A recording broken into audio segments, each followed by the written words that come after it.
ധമാൽ ഫോറിൻ്റെ ട്രെയിലർ കണ്ടേ. ഇത് ട്രെയിലർ തന്നെയല്ലേ?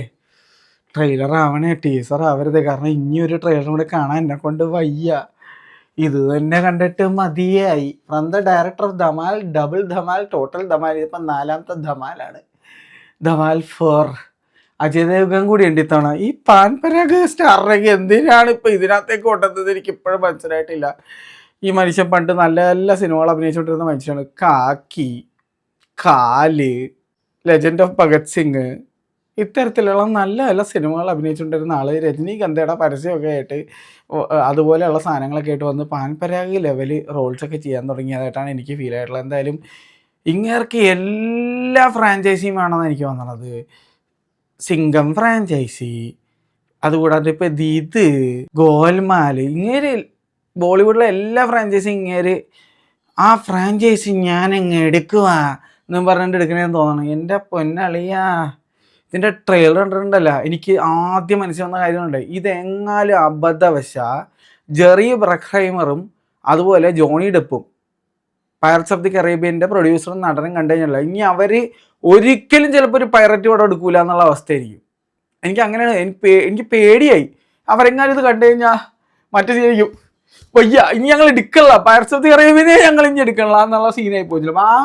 ആദ്യം വിറപ്പിക്കലായിട്ട് എനിക്ക് ഫീൽ ആയത്. ഇതിനകത്ത് എൻ്റെ പൊന്നോ റിതേഷ് ദേശ്മുഖ് സ്വന്തമായിട്ടൊരു പടം എടുത്ത് വിറപ്പിച്ച ഒരു മനുഷ്യനാണ് ഈ കൊല്ലം.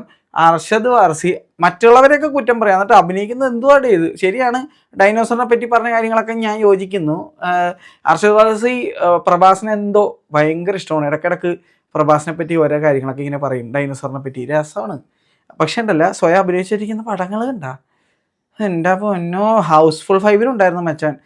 ഇത് മറ്റേ സാധനം എനിക്ക് ഓർമ്മ വന്നത്, മറ്റേ സണ്ണി ലിയോണിനെ പറ്റി മിയ ഖലീഫ പറഞ്ഞെന്ന് പറഞ്ഞ പോലെ അങ്ങനത്തെ സീനൊക്കെ എനിക്ക് ഇപ്പോൾ തോന്നണേട്ടാ. അതുപോലെ രവി കിഷൻ മര്യാദക്കുള്ളൊരു നടനാണ്. ഇങ്ങനെ എന്തിനാണ് ഇതൊക്കെ തലവെച്ച് കൊടുക്കുന്നത് എനിക്ക് ഇപ്പോഴും മനസ്സിലാവണില്ല. ഇതാരാ? പിന്നെ കുറേ പഴയ ആൾക്കാർ, പിന്നെ ആനിമലിൽ മറ്റേ ഗണ്ണ് വെക്കാൻ കഴിഞ്ഞ ആ മച്ചാൻ എല്ലാം കൊണ്ടോ എല്ലാ അപരാധപ്പടങ്ങളും തപ്പിപ്പിടിച്ച് അഭിനയിപ്പിക്കുന്നുണ്ട്.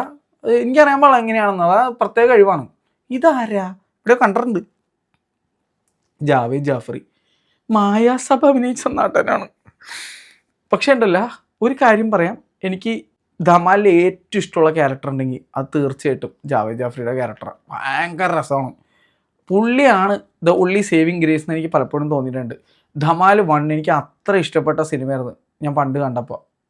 20 കൊല്ലം മുന്നേ ആയിരുന്നു. എപ്പോഴായിരുന്നു ധമാൽ ഫസ്റ്റ് ഇറങ്ങിയത്? ധമാൽ എപ്പോഴാണ് ഇറങ്ങിയത് ഫസ്റ്റ് നോക്കട്ടെ കേട്ടോ. എനിക്ക് അതിനെ ബേസ് ചെയ്തിട്ടാണ് അതിനകത്ത് കുറച്ച് സാധനങ്ങളൊക്കെ ചുരണ്ടി എടുത്തിട്ടൊക്കെയാണ് 3 Idiots എന്ന് പറഞ്ഞ മലയാളം പടം വന്നിട്ടുണ്ടായിരുന്നത്. 3 Idiots എന്നല്ലേ എൻ്റെ പേര്, മലയാളം പടം. ധമാൽ 2007 ഇറങ്ങിയതാണ്. അതെ, ഞാൻ കോളേജിൽ പഠിക്കുമ്പോൾ. അന്ന് ഈ പടം എന്ന് പറഞ്ഞാൽ ഇതിനകത്തുണ്ടല്ലോ, അർഷദ് വാർസി ആയാലും ജാവേദ് ജാഫ്രി, ആശിഷ് ചൗധരി, സഞ്ജയ് ദത്ത്, സഞ്ജയ് മിശ്ര, എല്ലാവരും പൊള്ളിയായിരുന്നു. കിടില പടമായിരുന്നു സത്യം പറഞ്ഞാൽ. ഭയങ്കര രസമായിരുന്നു. വിജയറാസ്, അതുപോലെ പ്രേം ചോപ്ര, അസ്രാണി, എല്ലാവരും അസ്രാണിയൊക്കെ പൊളിയായിരുന്നു സിനിമയിൽ. അതൊരു സീനുണ്ട്, മറ്റേ പിസ ഇങ്ങനെ ഇറങ്ങുമ്പോൾ മുകളിലൊക്കെ പോയി ഇട്ടിറങ്ങാം. കുറേ സിനിമയിൽ ചുരണ്ടി എടുത്ത സാധനങ്ങളൊക്കെ വെച്ചിട്ടില്ല, ഒരുപാട് ചിരിക്കേണ്ടായിരുന്നു. ഇവ മറ്റേ സോപ്പ് വെച്ച് വെട്ടി ഗണ്ണുണ്ടാക്കൽ, ഇവിടെ അതൊരു കോമിക് സ്റ്റൈൽ പടമായിരുന്നു. ഇരുന്ന് കിടന്ന് ചിരിക്കാനുള്ള സാധനം എന്ന് പറഞ്ഞ സംഭവം ഇപ്പം ഇതൊരു വെറുപ്പിക്കലായി മാറി എന്നുള്ള ഒരു അവസ്ഥയാണ് എനിക്ക് തോന്നണത്. ഇവിടെ നിങ്ങളൊന്ന് ആലോചിച്ച് നോക്കി, ഒറ്റ സീൻ ഞാൻ കാണിച്ചു തരാം ഏട്ടാ, ഇത് മാത്രം കണ്ടാൽ മതി. അജയ് ദേവ്ഗൻ 2 കാര്യം വെച്ച് സ്പ്ലിറ്റ് ചെയ്തിട്ട് മറ്റേ ഫൂൽ ഓർ കാണ്ടേ തൊട്ട് വരാൻ തുടങ്ങിയതാണ്. അതിനകത്ത് കിടിലായിരുന്നു. ഫൂൽ ഓർ കാണ്ടയിൽ മിഡിൽ സ്പ്ലിറ്റ് ചെയ്ത് മറ്റേ ഷോൺ ക്ലോൺ വാഡാമിനെ പോലെ വന്ന സീനൊക്കെ ഉണ്ടായിരുന്നു. ഇവിടെ സമ്മതിച്ച് സൂപ്പർ എന്നും പറഞ്ഞ് എല്ലാ സിനിമയിലും ഈ കാലകത്തി വെച്ചുള്ള പരിപാടി ചെയ്യണോ? സ്പ്ലിറ്റ് ചെയ്ത് കഴിഞ്ഞാൽ മൈൻഡ് സ്പ്ലിറ്റ് ആവണ അവസ്ഥയാണ് വ്യൂവേഴ്സിന് ഇത് കണ്ടു കഴിയുമ്പോൾ എന്നുള്ള തോന്നല. രോഹിത് ഷെട്ടിയുടെ പടത്തിൽ 2 കാറിൻ്റെ അവിടെ സ്പ്ലിറ്റ് ചെയ്ത് വരുന്നു. ഇനിയിപ്പോൾ ആകെ ബാക്കിയുള്ളത് എനിക്ക് തോന്നുന്നത് മറ്റേ പ്ലെയിനിൽ സ്പ്ലിറ്റ് ചെയ്ത് വരലാണ്. കാരണം ഇതിനകത്ത് 2 ഡോൾഫിൻ്റെ മുകളിൽ സ്പ്ലിറ്റ് ചെയ്ത് വരുന്നത്. ഈ സീനൊന്നും കണ്ടു നോക്കിയേ, 2 ഡോൾഫിൻ്റെ ഇത് കണ്ടു കഴിഞ്ഞപ്പോൾ ഞാനുണ്ടല്ലോ, nothing can save this movie, ആ സീനാണ് എനിക്ക് അങ്ങനെ തോന്നി. എൻ്റെ പൊന്നള്ളിയ, എന്നിട്ട് ഫുൾ ഓർ കാണ്ടേന്ന് ഏത് മുള്ളിപ്പോയിട്ട് എനിക്കെന്ത് തോന്നിയെന്ന് പറയട്ടെ, ഏസ് വെഞ്ചുറ എന്ന് പറഞ്ഞ സിനിമയിൽ നിന്ന് കുറേ സീൻസ് ചുരണ്ടിയെടുത്തായിട്ട് ഫീൽ ചെയ്ത്. അങ്ങനെ കുറേ സംഭവങ്ങളൊക്കെ. ഈ നടി അത് എനിക്കൊരു പിടുത്തം കിട്ടണില്ല കേട്ടോ. ആർക്കെങ്കിലും അറിയാമെങ്കിൽ കമൻറ്റ് ചെയ്യുക. എന്താണാവോ സംഭവിക്കാൻ പോണത്? ഇത്തവണ കപ്പലിലാണ്. മറ്റേ വെൽക്കം ടു ദി ജംഗിൾ ഒരു കാട്ടപരാധമാണ്, ഇതൊരു കടലപരാധമായിരിക്കും മിക്കവാറും. ഓ പൈറേറ്റ് അപരാധം അങ്ങനെയൊക്കെ പറയേണ്ടി വരുമല്ലോ. ഞാനിവിടെ ഇനിയിപ്പോൾ വരാൻ പോകുന്ന കുറേ സിനിമകളുടെ കേസിൽ എനിക്ക് കില്ലിൻ മർഫിയുടെ ഓപ്പൺഹൈമറിൻ്റെ ഫോട്ടോ ഇടാനേ നേരം ഉണ്ടാവുള്ളൂ എന്ന് എനിക്ക് തോന്നുന്നത്. പക്ഷെ ഒരു കാര്യം ഞാൻ പറയാം, ഈ സിനിമ വെൽക്കം ടു ദ ജംഗിൾ വെച്ച് നോക്കുമ്പോൾ എനിക്ക് തോന്നുന്നു ഇത് ഒരു മലങ്കൾട്ടായിട്ടെങ്കിലും എനിക്ക് ആസ്വദിക്കാൻ പറ്റും എന്നാണ് എനിക്ക് ഫീൽ ആവുന്നത് കണ്ടപ്പോഴേക്കും. എൻ്റെ പൊന്നോ, അജയ് ദേവ്ഗൻ ഇങ്ങേർക്ക് വരില്ല രജനീകാന്തിയുടെ പടം അഭിനയിക്കുക, അല്ലെങ്കിൽ എന്താ പറയുക പരസ്യം അഭിനയിക്കുക, അല്ലെങ്കിൽ എന്താണ് മറ്റേ എന്താണ് രജനീകാന്ത് അല്ലേ ഏതായിരുന്നു ഏതോ സാധനത്തിൻ്റെ പാൻപരാഗ ലെവലിൽ സാധനമൊക്കെ അഭിനയിക്കുന്ന കണ്ടായിരുന്നു. അയ്യോ, ഭഗത് സിംഗ് അഭിനയിച്ചുള്ള നടനാണത്. ഓംകാര എന്ത് ലെവല് പെർഫോമൻസ് ആയിരുന്നു പുള്ളി. എന്തിൻ്റെ കേടാണ് ഇങ്ങേർക്കെന്ന് എനിക്ക് മനസ്സിലാവുള്ളേ. എനിക്കിത് അസഹനീയമായിരുന്നു. എൻ്റെ പൊന്നാളെ, ഇതിൻ്റെ ഓരോ സീനൊക്കെ എടുത്ത് കാണിച്ചാണല്ലോ നിങ്ങൾ. ഇതിനകത്ത് ഇല്ലാത്ത ഒരൊറ്റ മൃഗം ഇല്ലയെന്ന് തോന്നണം. ഡോൾഫിൻ ഉൾപ്പെടെ ഇനി കണ്ടോട്ടാ. ഡോൾഫിനെ മൃഗങ്ങളുമായിട്ട് ഇത് ഉണ്ടോ, ഇത് ഈ സീൻ നോക്കി കോളിംബെല്ലിൽ അടിക്കുമ്പോൾ ഷോക്ക് അടിക്കുന്ന സീനാണ്. വാവ് മോനെ, ഇതെന്താണിത്? ഡെത്ത് നോട്ടാ? എൻ്റെ പൊന്നാളെ, ഷീനിഗാമി വരെ മറ്റേ ക്യാ അപരാധയെന്ന് ചോദിച്ചു പോകും ചിലപ്പോൾ. ആ ലെവൽ സാധനം. ഉഫ്, പുലി ഈ മച്ചാൻ ഇതൊക്കെ എന്താ സംഭവം? പുലിയുടെ VFX ഉള്ള കേട്ടോ, ആരും പറയാല്ല, കിടിലം VFX. ഈ സീൻ വണ്ണിലുള്ള പോലത്തെ തന്നെ ഇങ്ങനെ അതേ സാധനം തന്നെ. ജാവദ് ജഫ്രി ഒരു രക്ഷയില്ല, കിടിലൻ. എനിക്ക് ഭയങ്കര ഇഷ്ടമാണ്.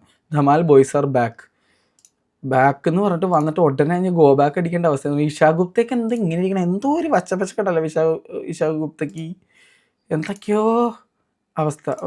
കുറേ കുരുട്ടുകളുണ്ട് തവണ.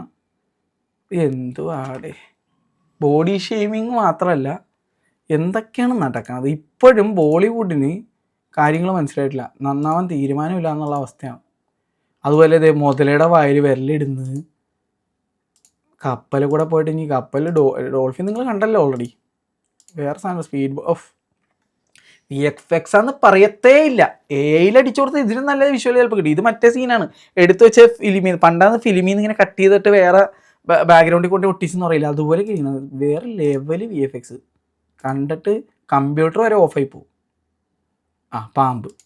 പാമ്പിൻ്റെ അടുത്ത് പറയുകയാണ് ഇതൊരു ഫാമിലി പടമാണോണ്ട് ഇങ്ങനെ കാണിക്കാൻ പറ്റൂലെന്ന്. എൻ്റെ പൊന്നു ഋതേഷേ, ഹൗസ്ഫുൾ 5 എന്നുള്ള ഇത് മാറിയിട്ടില്ലല്ലേ? മസ്തി എന്നൊക്കെ അഭിനയിച്ചതിൻ്റെ എനിക്ക് തോന്നുന്നു ഹാങ് ഓവർ കിടക്കണല്ലേ. എന്തുവാടേ, ഇപ്പോഴും മറ്റേ നാവിട്ട് നടക്കണം മച്ചാൻ. പിന്നെ അതെ നമ്മുടെ മറ്റേ പടത്തിൽ നിന്ന് ചുരണ്ടിയ അവസ്ഥ, ചതിക്കാത്ത ചന്തുന്ന് ചുരണ്ടിയ പോലത്തെ. ഇതിനകത്ത് പ്രേതം കുറച്ച് സീൻസ് ഉണ്ട്. ആ പ്രേതത്തിൻ്റെയൊക്കെ മേക്കപ്പ് കാണണം. എൻ്റെ പൊന്നളിയ, മുറ്റമടിക്കുന്ന അല്ല, മുറ്റമല്ല, ഇതെന്താടേ ഇതെന്താണ്? ഇടിയപ്പത്തിന് വേണ്ടിയുള്ള വെള്ളപ്പത്തിന് വേണ്ടിയുള്ള മാവ് എടുത്തിട്ട് തലേദിവസം വെച്ചിട്ട് മുഖത്ത് പരട്ടിയിട്ട് കിടന്നുറങ്ങിയപ്പോൾ രാവിലെ ആകുമ്പോൾ ഇടിയപ്പത്തിൻ്റെ മാവ് ഉണങ്ങി പിടിക്കൂലേ? അതാണത്. ഇടിയപ്പമല്ല, നമ്മുടെ വെള്ളയപ്പത്തിൻ്റെ മാവ്. എൻ്റെ പൊന്നോ, വെള്ളയപ്പ മാവ് ഉണങ്ങിയ പോലത്തെ ഒരു മേക്കപ്പുമായിട്ട് വന്നിരിക്കണ പ്രേതം. ഇത് കണ്ടിട്ട് മനുഷ്യൻ എങ്ങനെ പേടിക്കാനാണ്? ചിരിക്കാൻ പോലും പറ്റാത്ത അവസ്ഥ. വെള്ളയപ്പമാവിൻ്റെ ഒരു കളിയാണ്, അയ്യറ് കളി വെള്ളയപ്പമാവിൻ്റെ. പിന്നെ രാമോജിയിലും അവിടെ ഇവിടെയൊക്കെ പോയിട്ട് കുറച്ച് സാധനങ്ങളൊക്കെ എടുത്ത് വെച്ചിട്ടുണ്ട്. എൻ്റെ പൊന്നളിയാ, ഇന്നാലും ഇതാരാന്നൊരു പിടുത്തം കിട്ടണ പോലെ, എവിടെ കണ്ട പോലെ ഉണ്ട്, പക്ഷെ ആരാന്ന് മനസ്സിലാവണമില്ല. വലിയ ബെഷ്, ഗംഭീരമായിട്ടുണ്ട്, വണ്ടർഫുൾ. മിക്കവാറും ഈ പെങ്കൊച്ചിൻ്റെ ഈ അവസ്ഥയായിരിക്കും ഞാൻ സിനിമ കണ്ടിരിക്കുന്നത്. എന്ത് തേങ്ങ എടുത്ത് വെച്ചേക്കണത്, അതായിരിക്കും ഞാൻ മിക്കവാറും പറയാൻ പോണത്. ധമാൽ 4 ഇതെന്താ ഒക്ടോബസ്? ഇനി എന്തെങ്കിലും ബാക്കി ഉണ്ടാ? Octopus okay. വവ്വാലിന് വരെ ഒക്ടോബസ് ആയി. ഇപ്പം പണ്ട് വവ്വാല് മുഖത്ത് പറ്റി പിടിച്ചിരിക്കുമ്പോഴേക്കും അടിക്കണമായിരുന്നു. ഇപ്പം ഒക്ടോബസ് മുഖത്ത് പറ്റി പിടിക്കുമ്പോൾ അടിക്കുന്ന സെറ്റപ്പായി. എന്തായാലും ഗംഭീരമായിട്ടുണ്ട്, വേറെ ലെവൽ. ഇത് മലങ്കൾട്ടായിട്ട് ഞാൻ കിടന്ന് ചിരിക്കും, അല്ലെങ്കിൽ ഞാൻ കിടന്ന് കരയും ഇത് കാണാൻ പോയിട്ട്. അത്ര എനിക്ക് പറയാനുള്ളൂ. നിങ്ങൾക്ക് എന്തോ എന്നുള്ള താഴെ കമൻറ്റ് ചെയ്യാം. ക്യാ വരാതെ ഹേ ബൈ. ഒരു മാറ്റവും ആഗ്രഹിക്കാത്ത അല്ലെങ്കിൽ നന്നാവാൻ ഉദ്ദേശമില്ലാത്ത ബോളിവുഡിൽ വല്ലപ്പോഴും കുറച്ച് നല്ല പടങ്ങൾ വരാറുണ്ട്. ഇന്നലെ ഞാൻ ഒരു നല്ല പടം കണ്ടിട്ടുണ്ടായിരുന്നു. അതിനെപ്പറ്റിയുള്ള വീഡിയോ കുറച്ച് നേരം മുന്നേ ഇട്ടിട്ടുണ്ടായിരുന്നു. ഭാരത ഭാഗ്യവിധാത. അത് ദയവ് ഇതൊന്ന് പോയി കാണുക. ഇത് ഞാൻ കാണും, എന്തായാലും കാണും. ഞാൻ പറയും എനിക്ക് കുത്തിക്കഴപ്പാ, എൻ്റെ കൂപ്പണുണ്ട്, ഞാൻ പോയി കാണും. കണ്ടിട്ട് എന്ത് തോന്നിയെന്നുള്ള ഞാൻ വന്ന് ഇവിടെ പറയും. ഒന്നെങ്കിൽ ഞാൻ കരയും, അല്ലെങ്കിൽ ഞാൻ ചിരിച്ച് മെഴുകും. ശരി, ഓക്കെ.